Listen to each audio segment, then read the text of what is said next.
Imagine you're a hungry meat-eating dinosaur in Tanzania 150 million years ago, and you see this guy.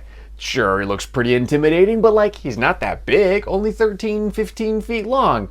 So yes, it's a Kentrosaurus, which means prickle lizard, for obvious reasons, but like, how much damage could he really do to you? A lot, actually. It turns out one scientist has done a bunch of biomechanics and physics and computer modeling and stuff to answer that question, and the answer is a lot. So for day 23 of Dinovember, we're talking about Kentrosaurus, and yes, I'm going to focus on what it could have done with all of these nice long bony spikes coming out of its tail. First of all, its tail had an impressive range of motion, being able to cover an arc of almost 180 degrees. So just as a couple possible examples, something like either of these, which whoa. Also, the up and down mobility, the dorsal ventral mobility of the tail would have allowed Kentrosaurus to strike targets between the ground and up to heights of 3 meters with ease. Therefore, even the torso or heads of very large theropods were in danger of injury. And although waving this weapon around blindly probably would have been pretty effective on its own, its neck was pretty flexible as well, allowing it to actually look behind itself and aim a little bit better. That being said, looking one direction behind itself, its body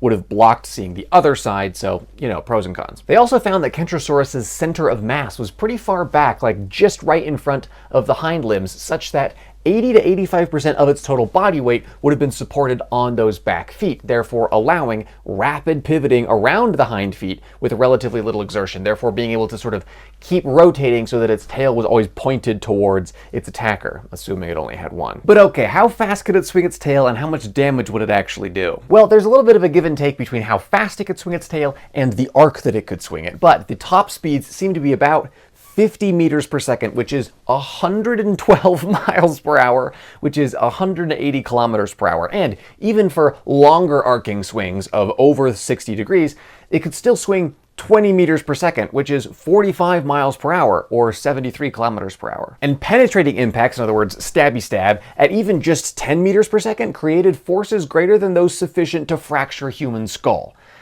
So, yikes, that's like our baseline. This means that swinging the tail at 40 meters per second, the spikes were able to crush bones equivalent to a human skull. So not just a fracture, not like you have a crack in your skull. No, your head has been crushed. Now, penetrating strikes do create a high risk that the spikes become lodged in the target body and are subjected to high bending movements, and this possibility causes a high risk of fracturing the spikes. So because of that, and also because the tail spikes were actually not oriented perfectly perpendicular to the length of the tail, means that more likely than stabby stab would be just like a blunt force impact of getting smacked by the long side of these fast moving tail spikes. And it turns out that that would also be very bad. There have been studies done on the damage to humans of blunt force trauma, and the ones that are roughly equivalent to Kentrosaurus swinging its tail at 10 meters per second were enough to break ribs, which means that even at modest speeds, the tail of Kentrosaurus could cripple small and medium-sized theropod no matter what angle the tail tip spikes impacted.